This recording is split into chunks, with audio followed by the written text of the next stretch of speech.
शादी तय होने के बाद से ही शिल्पा की जेठानी का मुंह बना हुआ था, क्योंकि शिल्पा अपनी जेठानी रजनी से ज्यादा सुंदर थी। इसी बात को लेकर रजनी के मन में शिल्पा के लिए जलन पैदा हो गई थी। शादी के बाद सब लोग नई बहू के आने से बहुत खुश थे। रजनी, शिल्पा बहुत देर से बैठी हुई है, एक काम करो, तुम ही उसकी अटैची में से कोई अच्छा सा सूट निकाल दो ताकि वो नहा धोकर तैयार हो जाए। उसे हलवे की रीत भी करनी है। नई बहू है, इसीलिए हलवा बनाने में तुम उसकी मदद कर देना और उसे सारा सामान बता देना कि कौन कौन सा सामान कहाँ रखा है। माँ जी, मैं जब शादी होकर आई थी मुझे तो किसी ने नहीं बताया था कि कौन सा सामान कहाँ रखा है। मैंने तो खुद ही ढूंढ लिया था रसोई में से। आप तो मेहमानों की खातिरदारी में ही लगे हुए थे। ऐसी बात नहीं है, मैंने सारा सामान पहले ही हलवे का रसोई की स्लैब पर निकाल कर रख दिया था ताकि तुम्हें कोई दिक्कत ना हो। ये बात तुम शायद भूल गई हो बहू। अगर नहीं कर सकती हो तो मुझे कह दो, मैं ही रसोई में चली जाती हूँ। ठीक है, बता दूंगी। आप जाकर पूजा की तैयारी करो। शिल्पा बहू, रजनी तुम्हें हलवा बनाने की सारी सामग्री दे देगी। आज माँ दुर्गा के लिए तुम्हें हलवा बनाना है। रिवाज के मुताबिक नई बहू के हाथ से सबसे पहले हलवा ही बनवाया जाता है और उस हलवे का भोग माँ दुर्गा को लगाया जाएगा। मम्मी जी, मैंने आज से पहले बस एक बार ही हलवा बनाया है, आप मेरी थोड़ी हेल्प कर दोगे? हाँ हाँ, मैंने रजनी को बोल दिया है, हलवा बनाने में ये तुम्हारी मदद कर देगी। अभी 9 बजे हैं, पूजा का टाइम 11 बजे है, तब तक तो सब कुछ रेडी हो जाएगा। चलो रजनी, अब तुम शिल्पा के साथ रसोई में लग जाओ। शिल्पा की सास सुशीला पूजा की तैयारी में लग गई। शिल्पा को लगा कि रजनी उसकी हेल्प करेगी, पर रजनी ने उसे कुछ देर में लौटने का बहाना कर दिया। शिल्पा, तुम रसोई में जाओ, मैं अभी थोड़ी देर में आती हूँ। रजनी अपने कमरे में चली गई और शिल्पा रसोई में उसका वेट करती रही। रजनी को रसोई में आने में आधे घंटे से ऊपर लग गया।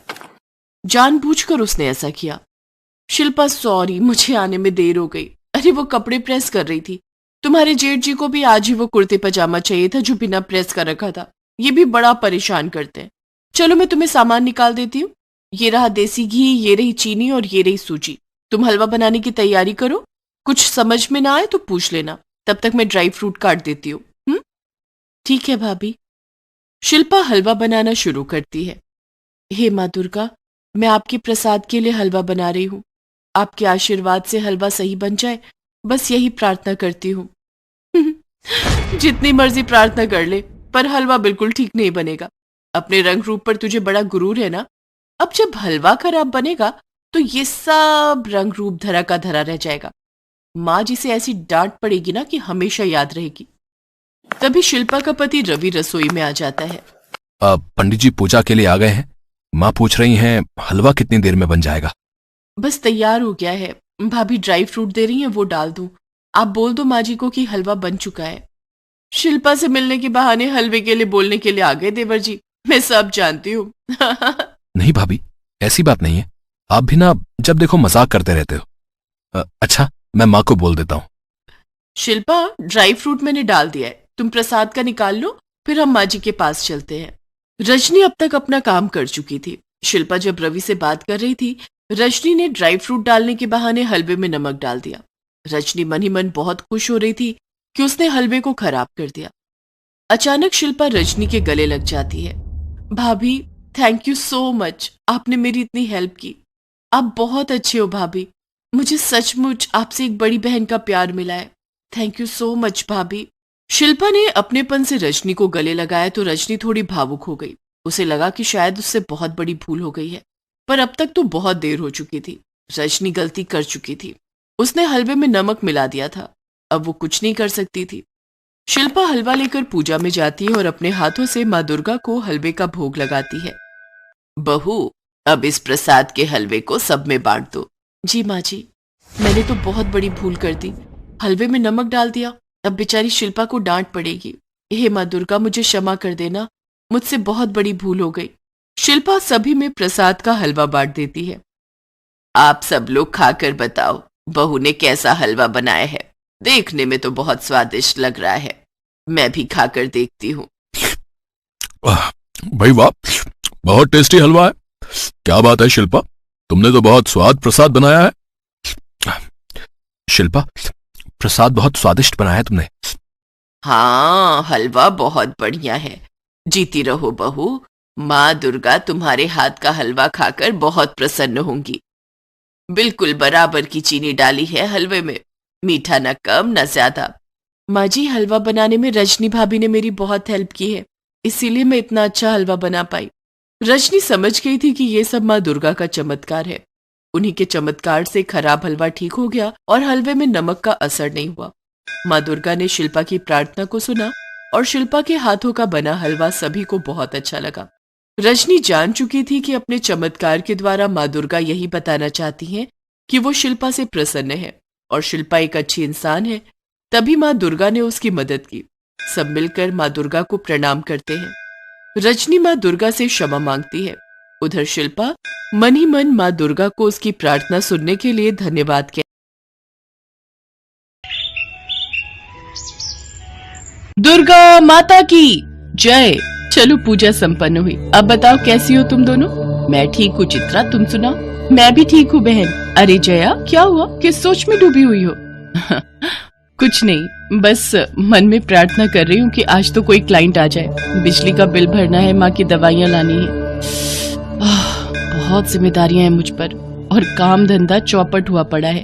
तुम फिक्र मत करो, दुर्गा माता सब ठीक करेंगी। जब मेरे पति की मौत हुई थी तब मुझे भी लगता था कि मैं कैसे सोनू और मोनू को अकेले पाल पाऊंगी, लेकिन मुझे माता रानी ने ही हिम्मत दी और देखो आज छोटा मोटा ढाबा चलाकर किसी तरह गुजारा हो ही जाता है। सही बात है, हम भी तो गरीबी की चक्की में पिस रहे थे।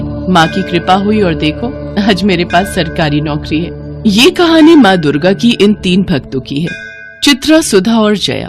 तीनों माता की बहुत बड़ी भक्त थी। कुछ भी हो जाए लेकिन तीनों माँ के मंदिर आना नहीं भूलती थी।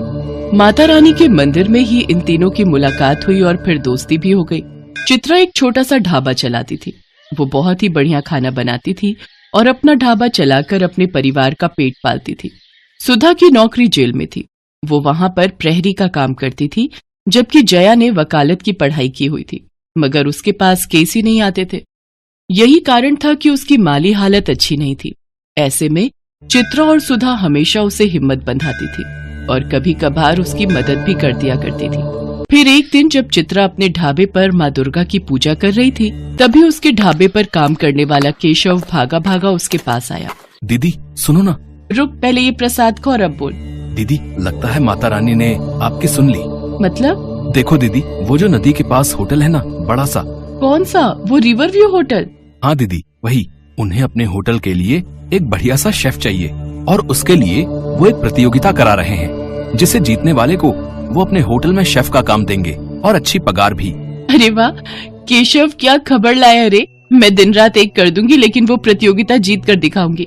बस माता रानी का आशीर्वाद बना रहे। चित्रा अपने स्वादिष्ट खाने के लिए पूरे मोहल्ले में मशहूर थी। सभी लोग उसके हाथ के स्वाद के कायल थे, सिवाय उसकी पड़ोसन दिव्या के। वो हमेशा ही उससे चिढ़ती थी।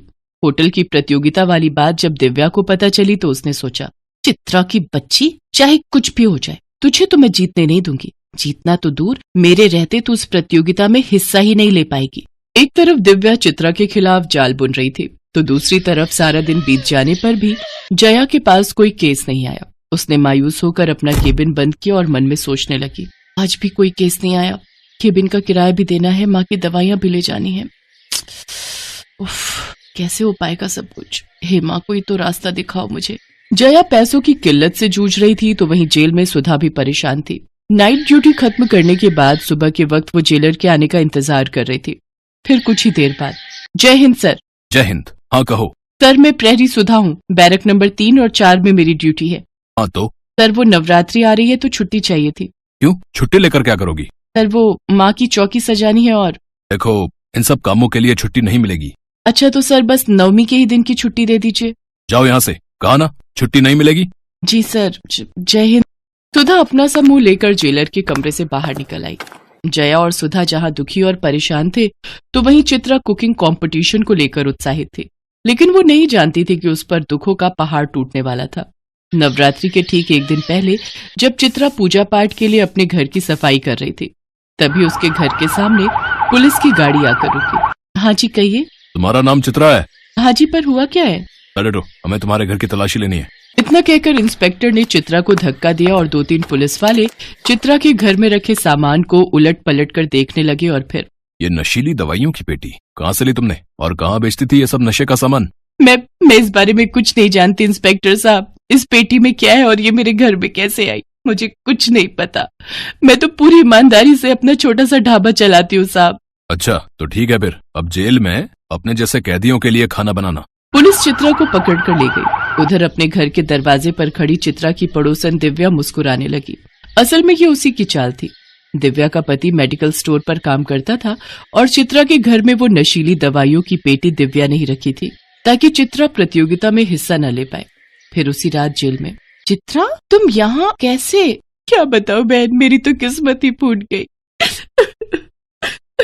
चित्रा ने रोते रोते सुधा को सारी बात बता दी। चित्रा के साथ जो हुआ उसे सुनकर सुधा की आंख में भी आंसू आ गए। तब चित्रा ने कहा, सुधा मेरे बच्चों को केशव के घर छोड़ देना बहन, मेरे पीछे वो उनकी देखभाल करेगा।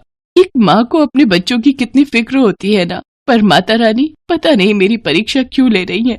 क्या हुआ? हमारा जेलर बहुत खड़ूस है। मैंने उससे नवमी की छुट्टी मांगी तो उसने साफ मना कर दिया।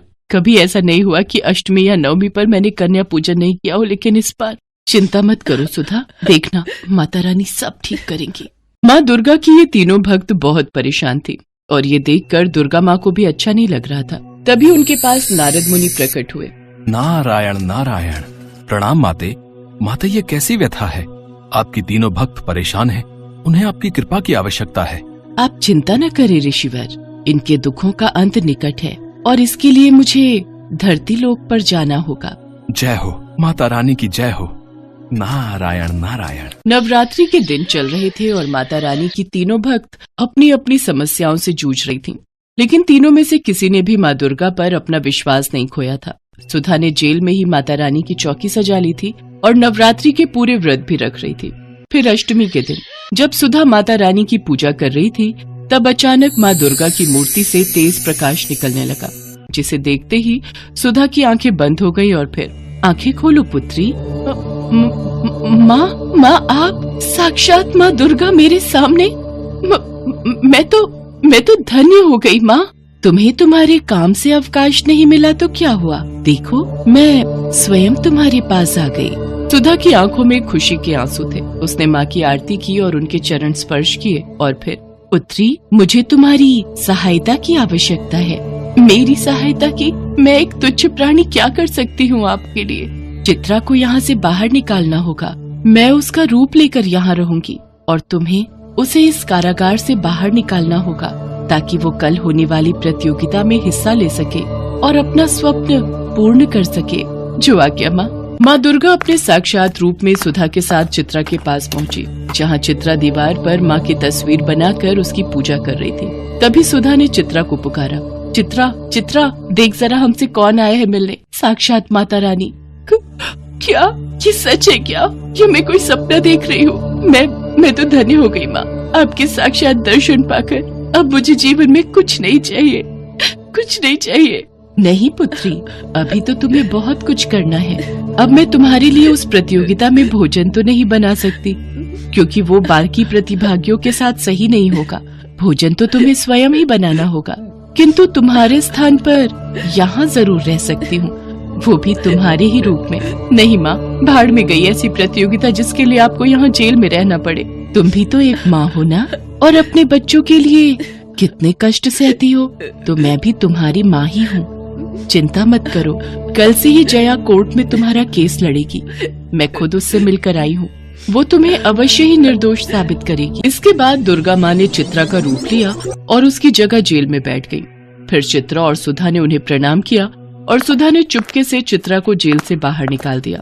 अगले दिन चित्रा ने प्रतियोगिता में अपने बच्चों के लिए और जया ने कोर्ट में चित्रा के लिए पूरी ताकत लगा दी। चित्रा ने अपने हुनर से प्रतियोगिता जीत ली, तो वहीं जया ने भी चित्रा को कोर्ट से जमानत दिलवा दी। फिर उसी शाम तीनों एक साथ मंदिर पहुँचे, जहाँ कोई नहीं था।